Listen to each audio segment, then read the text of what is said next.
नमस्कार, गिरीश गुप्ता के चैनल में आपका स्वागत है। शेयर मार्केट में हमेशा जो एक पक्ष नुकसान में रहता है वो है रिटेल इन्वेस्टर, और इसी कारण से शेयर मार्केट को लोग जुआ बाज़ार या सट्टा बाज़ार कहते हैं। और इस भ्रांति को पुष्ट हमारे रिटेल इन्वेस्टर हर बुल मार्केट के एंड में कर देते हैं। मैं ये नहीं कह रहा हूँ कि अभी की स्थिति बुल मार्केट का एंड है, लेकिन जिस प्रकार की एवरेजिंग हमारे रिटेल इन्वेस्टर कर रहे हैं उससे ऐसा लगता है कि इस बार भी शायद वो नुकसान में ही रहने वाले हैं। तो आपको अगर ध्यान हो तो हमने जेंसोल के ऊपर और एजीएस ट्रांजेक्ट के बारे में आपको काफ़ी पहले चेतावनी दे दी थी कि ये जो कंपनियां हैं ये इतनी रिस्की कंपनियां हो गई हैं कि इनका दिवाला निकलने में ज़्यादा समय नहीं लगेगा। तो एजीएस ट्रांजेक्ट की वैल्यू तो करीब करीब पेनी स्टॉक जैसी हो गई है, और जेंसोल का शेयर भी लगातार 5% का डाउनवर्ड सर्किट लगाता जा रहा है। तो ऐसे ही कुछ और शेयर जिनमें कुछ इश्यूज़ हैं और जिन शेयर्स की परफॉर्मेंस नहीं है और जो रिटेलर्स के बहुत प्यारे या डार्लिंग शेयर्स हैं, उन शेयर्स के बारे में हम आपको बताना चाहते हैं इस वीडियो में। ये जानकारी आप लोगों के लिए इसलिए महत्वपूर्ण है ताकि आप ये समझ सकें इन सब में कॉमन क्या है, और वीडियो के अंत में भी मैं आपको इनमें जो कॉमन बातें हैं जिनके कारण आप किसी शेयर में रेड फ्लैग की जानकारी या रेड फ्लैग के बारे में समझ सकें, यानी खतरे की घंटी भांप सकें, तो वो भी मैं वीडियो के अंत में आपको बताऊंगा। मैं वीडियो शुरू करूं उससे पहले मैं आपको ये निवेदन कर दूं कि इन शेयर से आपको दूर रहना है, पॉइंट नंबर 1। पॉइंट नंबर 2 ये कि इन शेयर्स में मेरी कोई खरीद या फरोख्त की राय नहीं है। मैं आपके सामने कुछ फैक्ट्स प्रस्तुत कर रहा हूं, और जिनके आधार पर आप आगे आने वाले समय में जब आप कोई शेयर अन्य खरीदेंगे तब आपको ये पता लगेगा कि क्या ये शेयर खरीदने लायक है या नहीं है। और अगर आप मेरे से इन्फ्लुएंस होकर इन शेयर्स या किसी अन्य शेयर में खरीदारी करते हैं तो आपको शेयर बाज़ार में नुकसान उठाना पड़ सकता है। साथ ही साथ अगर आपको मेरा ये प्रयास पसंद आता हो तो आप चैनल को सब्सक्राइब करें, वीडियो को लाइक करें और शेयर करें। यदि आपके मन में कोई प्रश्न है शेयर बाज़ार से संबंधित तो आप कमेंट सेक्शन में लिख के मुझे पूछ सकते हैं। मैं भरसक प्रयास करूंगा कि उसका यथाशक्ति आपको उत्तर दे सकूं। तो चलिए शुरू करते हैं ये इन शेयर्स की बारे में। तो पहला शेयर, जैसे हमने बताया, जो पहला शेयर है उसका नाम है जेंसोल इंजीनियरिंग। तो जेंसोल इंजीनियरिंग के बारे में हम पहले आपको पिछली वीडियोज़ में बता चुके हैं, और ये जो कंपनी है ये एक अपने आप को ईपीसी कंपनी बताती है।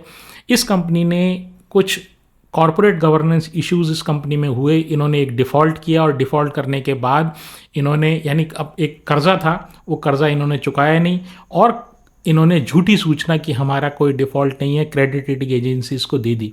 बाद में क्रेडिट रेटिंग एजेंसीज़ को जब किसी अन्य सोर्स से लगा ये पता कि इन्होंने तो झूठा स्टेटमेंट या झूठा एक सर्टिफिकेट हमें दे दिया है, तो उसके बाद क्रेडिट रेटिंग एजेंसीज़ ने इनकी जो रेटिंग है, डेट की रेटिंग है, उसको डिफ़ॉल्ट में ला दी। तो उस दिन के बाद इन्होंने काफ़ी मीडिया को मैनेज करने की कोशिश की। इनके प्रमोटर जो हैं वो जग्गी साहब, वो मीडिया पर आए और उन्होंने ये कहा कि नहीं, हम जो है हमने कोई डिफ़ॉल्ट नहीं किया है, ये जो कन्फ्यूज़न कुछ हो गया है। और उसके बाद उन्होंने कहा हम बाज़ार में शेयर खरीदेंगे, हम प्रमोटर की इक्विटी डालेंगे कंपनी में, प्रमोटर जो है ना और इक्विटी बढ़ाएंगे। और उसके अगले कुछ दिनों में ही, जिस दिन स्टेटमेंट दिया शायद उसी दिन, जो जग्गी साहब हैं उन्होंने उनके अन्य प्रमुख किसी कंपनी के किसी अन्य प्रमोटर ने बाज़ार में शेयर बेच दिए। तो बड़ी ज़बरदस्त कॉरपोरेट गवर्नेंस का इशू इनके साथ है, और उसके बाद से जैसे मैंने बताया कि शेयर का भाव लगातार नीचे जा रहा है। अब मैं आपको ये बताता हूँ कि जून 2024 में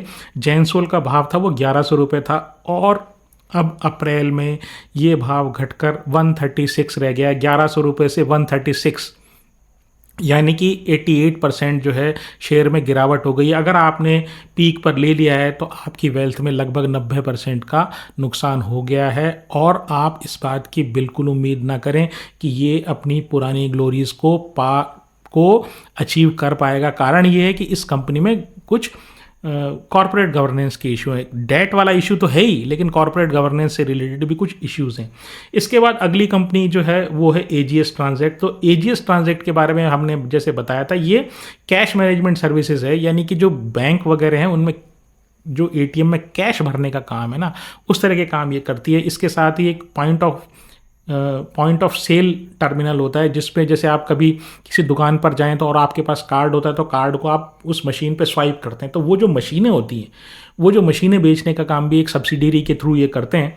तो बात ये हुआ कि फरवरी ये 2025 में, यानी इसी फरवरी में इन्होंने 900 करोड़ का इनके ऊपर कोई कर्ज था, उसके उन्होंने डिफ़ॉल्ट कर दिया। अब डिफ़ॉल्ट का मतलब आप ये समझिए कि अगर आप समय पे इंटरेस्ट नहीं पे कर पाते हैं, अपने इंटरेस्ट जब ड्यू हो जाता है तब आप समय पर अगर इंटरेस्ट आपने पे नहीं किया तो उसको डिफ़ॉल्ट बोला जाता है। और जैसे ही ये डिफ़ॉल्ट हुआ वैसे ही इनके साथ लिक्विडिटी की प्रॉब्लम्स बढ़ने, पर ये जो डिफ़ॉल्ट हुआ इससे ये इंडिकेशन हुआ कि इनको कुछ लिक्विडिटी की प्रॉब्लम्स है। और जब ये प्रॉब्लम सामने आई तो पता लगा कि इन्होंने अपने कर्मचारियों का पीएफ प्रोविडेंट फंड और ईएसआई जो है वो जमा नहीं कराया।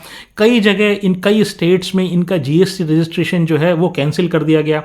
और जब ऐसी स्थिति आई तो जिन बैंकों के लिए सर्विस देते थे उन्होंने इनका पेमेंट रोक लिया। कारण क्या है कि जब आपके पास जीएसटी रजिस्ट्रेशन नहीं है तो वो बैंक इनको पेमेंट कैसे करेगा। और दूसरी बात ये, जब कर्मचारी का आपने पीएफ और ईएसआई जमा नहीं कराया तो कर्मचारी क्यों काम करेगा। तो जहां बैंकों के एटीएम रिप्लेनिश जिस लेवल पर होने चाहिए थे या जिस स्पीड से और जिस समय से होने चाहिए थे वो हुए नहीं। और उसका कारण ये था कि कर्मचारियों का पैसा इन्होंने नहीं जमा कराया था टाइमली, जो उनका स्टैट्यूटरी ड्यू या वैधानिक उनके जो पैसे थे वो जब उन्होंने जमा नहीं कराए तो ऐसी स्थिति में उन्होंने काम करने से मना कर दिया। और जब ये स्थिति आई तो बैंकों ने ये कह दिया भाई हम आपका पेमेंट नहीं करेंगे। कि पहली बात तो ये कि कुछ राज्यों में तो ऐसी स्थिति हुई कि आपका जीएसटी का रजिस्ट्रेशन नहीं, और दूसरी कंडीशन ये है कि आपके पास जो है आपने जो हमसे कॉन्ट्रैक्ट किया था कि आप टाइमली एटीएम को रिप्लेनिश करेंगे तो वो आपने नहीं किए।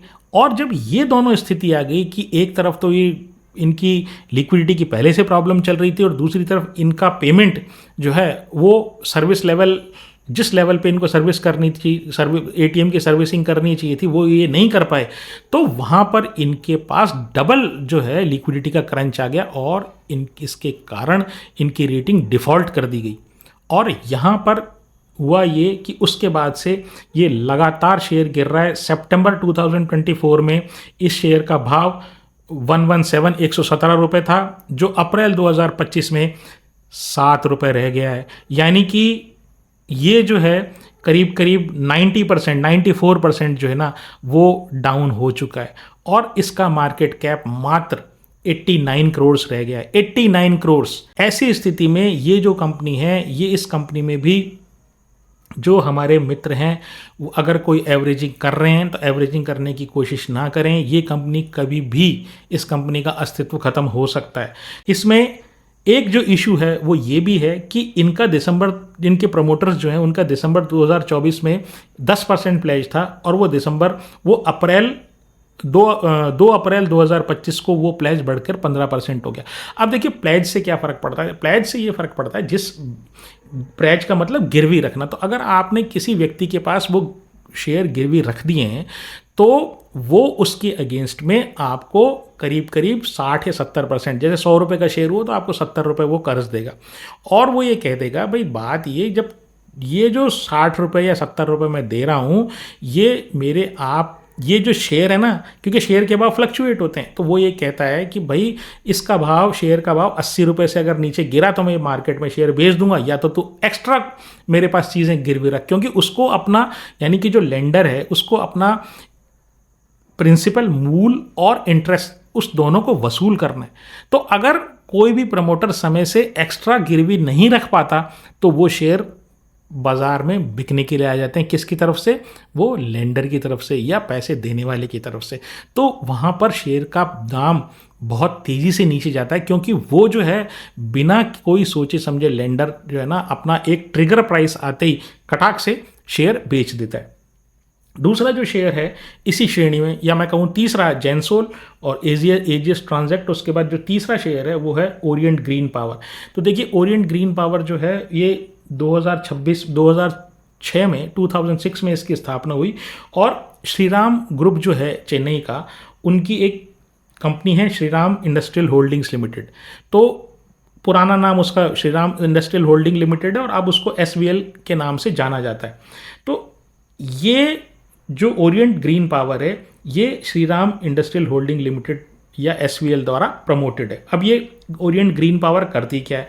तो देखिए, ये पावर जनरेशन कंपनी है और ये प्रोजेक्ट्स को डेवलप करती है।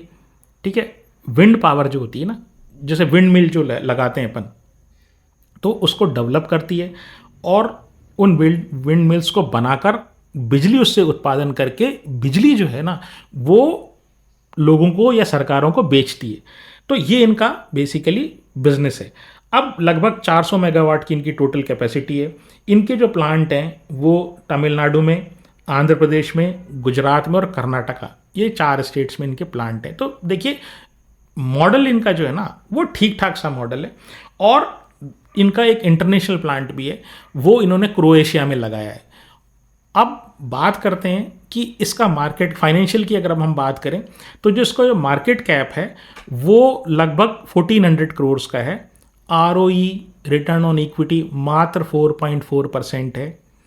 डेट टू इक्विटी 0.54 है, यानी हर 100 रुपये पर इनके ऊपर 54 रुपये का कर्जा, हर 100 रुपये की इक्विटी पर इनके ऊपर 54 रुपये का कर्जा है। 54 रुपीज़ का इनका डेट है और जो पी है ना, वो 56 का है। अब आप ये देखिए कि ये जो हाइप बाजार में चलती है ना कि ग्रीन एनर्जी, तो ग्रीन एनर्जी में बहुत सारी जेंसोल भी हमारा ग्रीन एनर्जी में, और इसी तरह का एक शेयर है वारी एनर्जीज। ठीक है, मैं कोई किसी शेयर के बारे में कोई कमेंट नहीं कर रहा हूँ, मैं ये कह रहा हूँ इस तरह के बहुत सारे शेयर्स जो है ना, ये बाजार में फ्लोट हुए थे क्योंकि लोगों का सोलर या लोगों का विंड एनर्जी, और विंड एनर्जी से रिलेटेड जो हमारा मोस्ट पॉपुलर स्टॉक है वो सुजलॉन है, जिसके बिजनेस मॉडल के बारे में हमने कंप्लीट वीडियो एक बना रखा है। आप चाहें तो उसको प्लेलिस्ट में जाके देख सकते हैं। तो ये जो कंपनियां हैं, ये हाइप द्वारा चलाई हुई कंपनीज हैं। अब आप ये देखिए, आरओई मात्र 4.4% और पी 56 का। अब आप ये देखिए, भाव देखिए, अगस्त 2024 में, लास्ट अगस्त में इस शेयर का भाव 23 रुपीज़ था और स्मॉल और मिड कैप के लिए फ्रेंजी थी बाजार में। अब जैसे ही बाजार में थोड़ा सा करेक्शन आया तो अप्रैल में ये भाव घटकर 12 रुपये हो गया। यानी कि उस समय से अगर किसी व्यक्ति ने लिया तो उसको 50% का नुकसान है। अब ये पता करते हैं कि जो रेलेवेंट स्टेक है, यानी जो 3 FII, DII, promoter, FII, DII और पब्लिक के जो स्टेक्स हैं ना, वो किस तरीके से चेंज हो रहे हैं। अब बात ये करते हैं कि मार्च 2022 में 2022 में जो प्रमोटर का स्टेक 34.53 था, वो दिसंबर 2024 में आके 24.38 रह गया। यानी कि करीब करीब 10% का उसमें गिरावट आई है 2 सालों में। और इसमें से 3.5% स्टेक प्लेज्ड है। और मैंने आपको बताया, जब शेयर का भाव नीचे जाता है और प्रमोटर की प्लेजिंग होती है तो होता क्या है कि अगर प्रमोटर ने कुछ एक्स्ट्रा गिरवी नहीं रखा, यानी एक्स्ट्रा कोलेटरल नहीं दिया, तो वो शेयर जो प्लेज किए हुए थे बाजार में बिकने के लिए आ जाते हैं। और उसके साथ भी ऐसे ही हुआ है।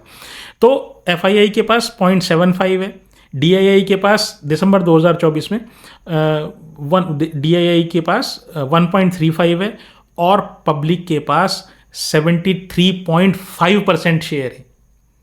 अब आप ये देखिए, टोटल नंबर मार्च 2022 में total number of share holders Orient green power में 4 लाख थे और दिसंबर 2024 यानी 2 सालों में ये बढ़कर 9 लाख हो गए। 9 लाख शेयर होल्डर, यानी 5 लाख शेयर होल्डर 2 सालों में बढ़ गए। इसका मतलब कौन से शेयर होल्डर से बढ़े हैं? ये सारे हमारे प्रिय रिटेल शेयर होल्डर हैं जो इस शेयर में बिना सोचे समझे हाइप के कारण घुस गए हैं। 61% मार्च 2022 में रिटेलर्स की या पब्लिक की होल्डिंग थी, जो जैसे मैंने बताया बढ़कर 73.5 जो है इनकी होल्डिंग, पब्लिक की होल्डिंग इस शेयर में हो गई है। तो ये और एक क्लासिक केस है कि हमारे शेयर होल्डर हाइप पे जाते हैं, छोटे शेयर पे जाते हैं और उसके बाद एक किसी थीम पे जाते हैं जो बाज़ार में चल रही होती है, बिना सोचे समझे शेयर को खरीदते हैं, उसके बाद जब शेयर नीचे जाने लगता है तो उसको एवरेज और करते हैं। इसलिए मेरा आपसे निवेदन है कि कृपया करके आप किसी भी शेयर में जो गिर रहा हो और जिसके बिजनेस के बारे में आपको पता नहीं हो, तो या तो आप पहले बिजनेस के बारे में पता कर लें किसी से, और अगर आपको बिजनेस के बारे में पता नहीं चल रहा है तो आप कृपया एवरेज ना करें उसे। फिर तीसरी जो कंपनी है, या अगली कंपनी मैं कहूँ, वो कंपनी है वार्ड विजार्ड मोबिलिटी। तो देखिए, ये एक वडोदरा बेस्ड कंपनी है और ये इलेक्ट्रिक टू व्हीलर और थ्री व्हीलर बनाती है। टू व्हीलर जो स्कूटर्स ये बनाती है उसमें एक रेंज हाई स्पीड स्कूटर्स की है, एक रेंज लो स्पीड स्कूटर्स की है, और इसके अलावा ये ई रिक्शा, इलेक्ट्रिक कार्ट्स और इलेक्ट्रिक लोडर्स भी बनाते हैं। लोडर वो थ्री व्हीलर होते हैं या छोटे, आप स्कूटर प्लस जो थ्री व्हीलर जो ई रिक्शा होता है ना, उसका एक कॉम्बिनेशन आप समझ लीजिए, जो बेसिकली चीज़ों को कैरी करने के काम आते हैं। जैसे कि कोई व्यक्ति टेम्पो या कोई ऑटो ये कोई ओन नहीं कर सकता कोई व्यक्ति, तो वो इस तरह का एक लोडर थ्री व्हीलर जो है ना वो ले लेता है। अब इसमें खास बात क्या है, देखिए ये एक लो स्पीड जो टू व्हीलर है ना उसमें काफ़ी अच्छी इनकी प्रेजेंस है।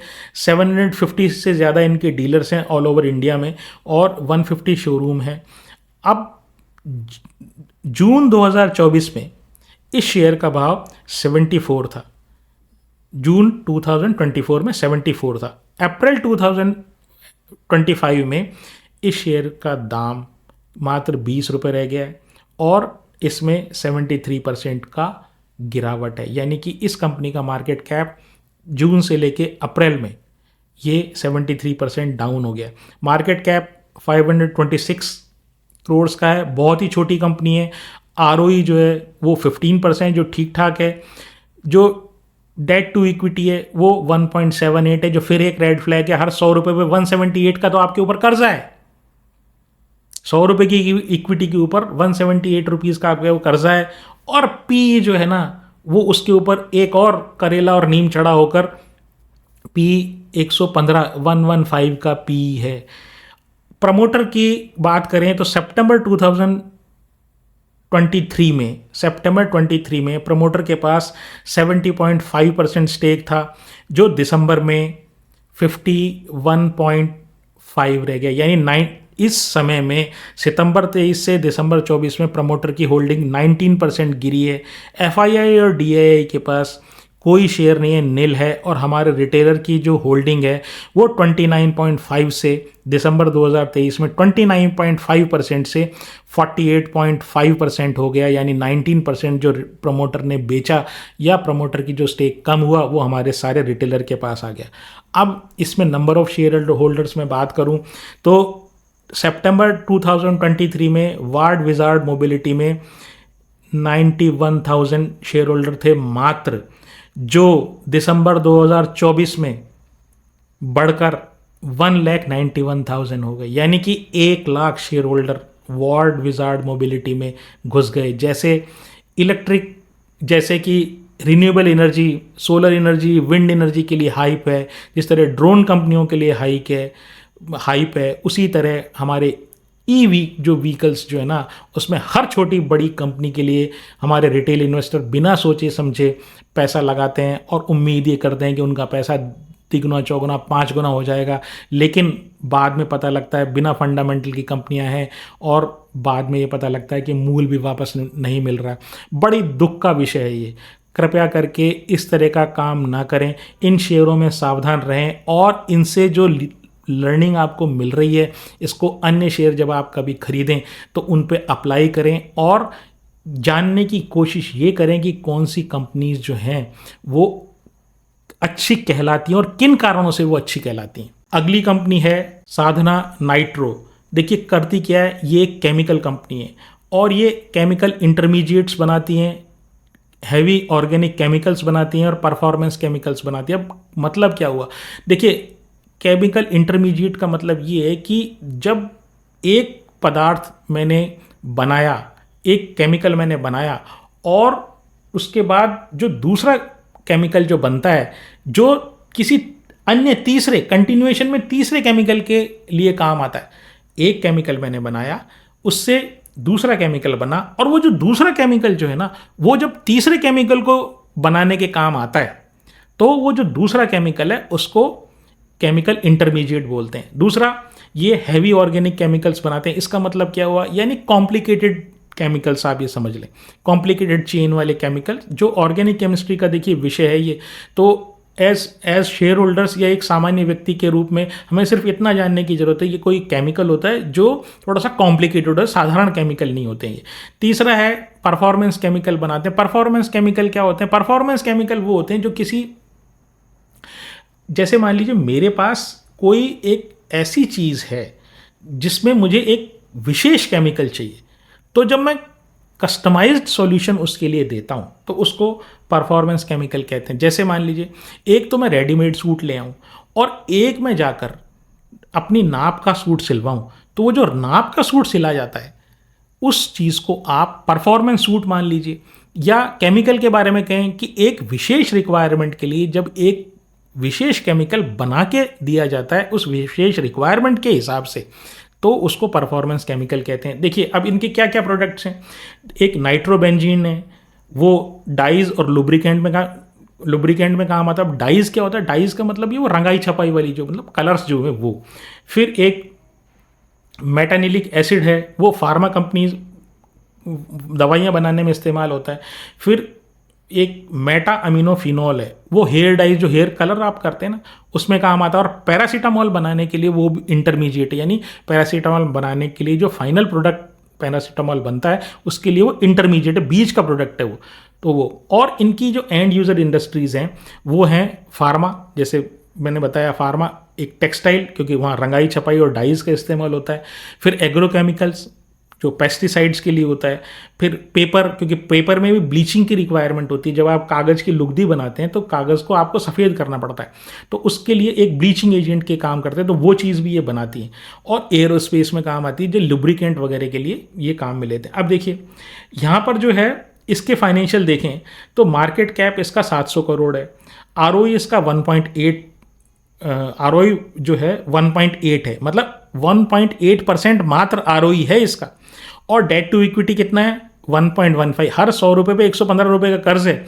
और पी देखिए आप 176 का। अब आपको मैं शेयर होल्डिंग पैटर्न जब मैं आपको बताऊं और नंबर ऑफ शेयर होल्डर्स से बताऊं तब आप इन चीज़ों पे विचार करिएगा। फिर मैं एक बार बताता हूं, मार्केट कैप 700 करोड़ का, आरओई मात्र 1.8% है।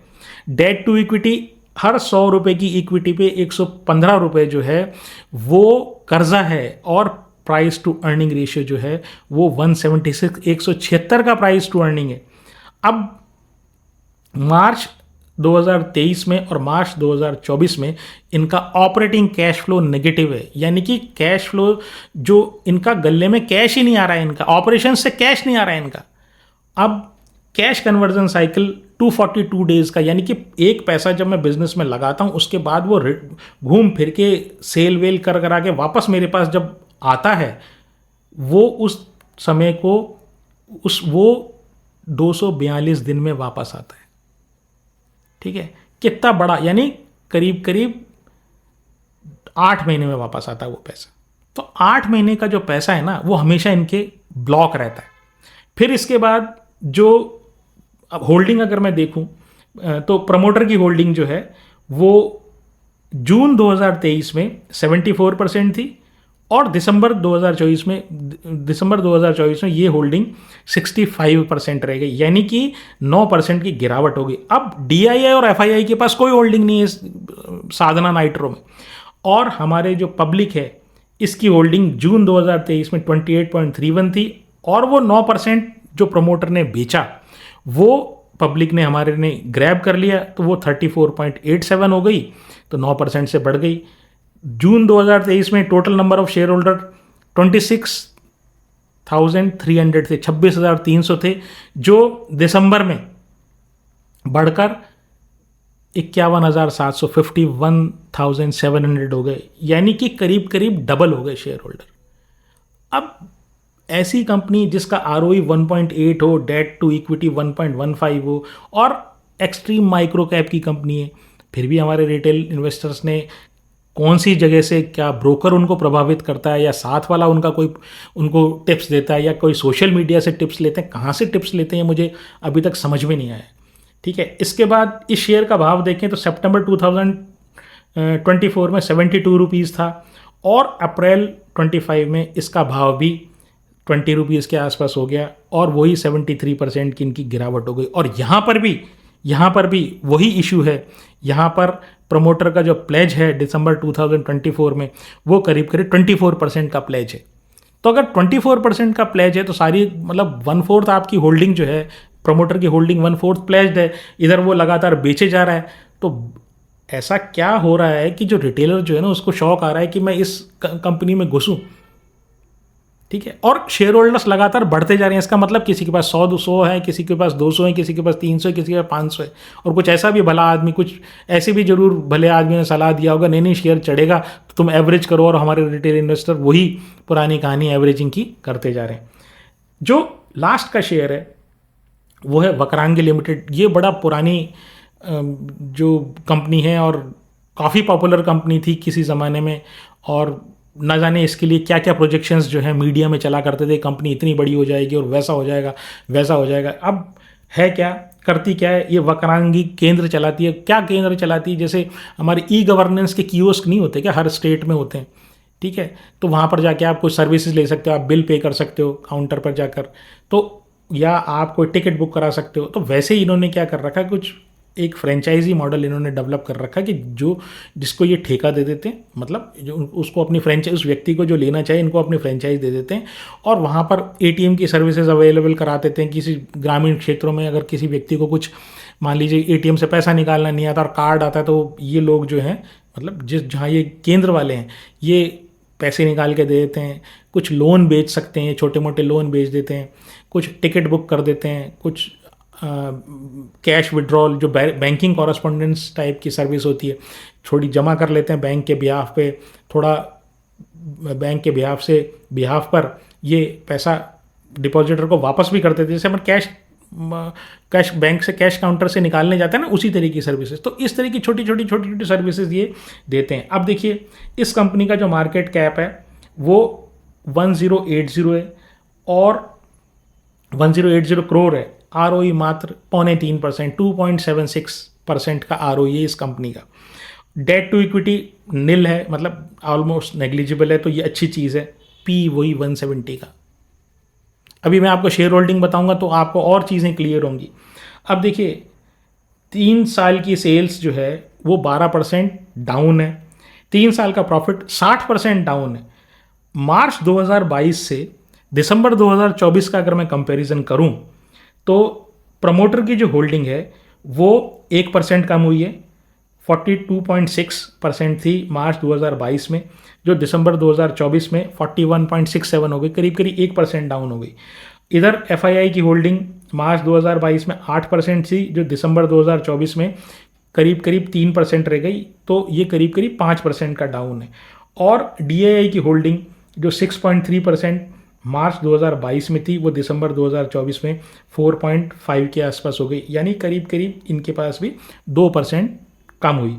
रिटेल वालों का जो है, अब उसके ऊपर आप देखिए, रिटेल वालों की होल्डिंग जो मार्च 2022 में 43% थी, वो दिसंबर 2024 में बढ़कर 51 हो गई, यानी 43 से 51। जितना भी लोगों ने DIA, FI और प्रोमोटर ने बेचा वो सारा हमारे रिटेल इन्वेस्टर ने समेटा है। 2 लाख शेयर होल्डर मार्च 2022 में थे, जो बढ़कर दिसंबर 2024 में 3,84,000 शेयर होल्डर हो गए, यानी कि 1,84,000 शेयर होल्डर एक्स्ट्रा बढ़ गए। और क्यों बढ़े उसका कारण आप जानते ही हैं, जो मैं आपको बार बार बता रहा हूँ। अब खैर बात ये है कि आप ये पूछेंगे ऐसे शेयर्स अगर आपके पास हैं तो आपको क्या करना है। देखिए खरीद फरोख्त की राय तो मैं दूंगा नहीं, लेकिन एक चीज़ मैं आपको स्पष्ट कर दूं, कृपया करके आप अब जो हो गया उसके ऊपर ध्यान ना दें, ठीक है, लेकिन आप एवरेज करने की कोशिश ना करें। अगर किसी शेयर के भाग चेत जाते हैं तो वो शेयर अपने आप अपनी ताकत से ऊपर आ जाएगा। आप खराब शेयर के पीछे अच्छे पैसे को कृपया ना लगाएं। ये एक मैं आपको टाइम टेस्टेड एडवाइस दे रहा हूँ। आपको एवरेजिंग नहीं करनी है नीचे जाते समय या ऊपर जाते समय। मैं हर वीडियो में लगातार आपको ये बता रहा हूँ। तो अगर आप इस पर ध्यान देंगे तो मैं ये मानता हूँ कि आपके शायद कुछ पैसे बचेंगे ही। अब कुछ कॉमन बातें जो आपको रेड फ्लैग के रूप में ध्यान में रखनी है ऐसे शेयर्स के में जब आप डील कर रहे हो तो, या किसी भी शेयर के मामले। पहली चीज़, आरओई लो नहीं होना चाहिए। दूसरी बात, हाई डेट नहीं होना चाहिए। तीसरी बात, हाई पी नहीं होना चाहिए। और प्रमोटर की प्लेज्ड होल्डिंग के बारे में आप बहुत अच्छे से विचार करके चलें। अब बात यह है कि लो आरओई क्या है, तो 15% से अगर कोई भी आरओई कम है तो उसको मैं लोअर की कैटेगरी में डालता हूँ, स्पेशली अगर उसके पास डेट टू इक्विटी जो है ना, अगर कर्जा ज़्यादा है तो, और सेल्स ग्रोथ नहीं हो रही है। तो ये तीनों चारों, low ROE, high debt, high P, pledged holding और हाइब्ड थीम, कोई थीम सोलर की चल रही है, कोई थीम ड्रोन की चल रही है, कोई थीम आपकी विंड एनर्जी की चल रही है, तो आप इन चीज़ों से सबक लें कृपया करके। माइक्रो कैप और स्मॉल कैप में या मिड कैप में जब आप लगाएं तो तभी पैसा लगाएं जब आपको एक अच्छे से उस बिज़नेस की समझ आती हो। पहले आप बिज़नेस मॉडल समझें, उसके बाद आप कंपनी के फंडामेंटल्स को देखें और आराम से, तसल्ली से, सोच समझ के लें। कोई जल्दबाजी में किसी टिप्स के थ्रू आप काम ना करें, ताकि शेयर बाज़ार एक पैसा कमाने का साधन आपके लिए बने, ना कि पैसा गंवाने का। तो आज के लिए इतना ही। नमस्कार, धन्यवाद, जय हिंद।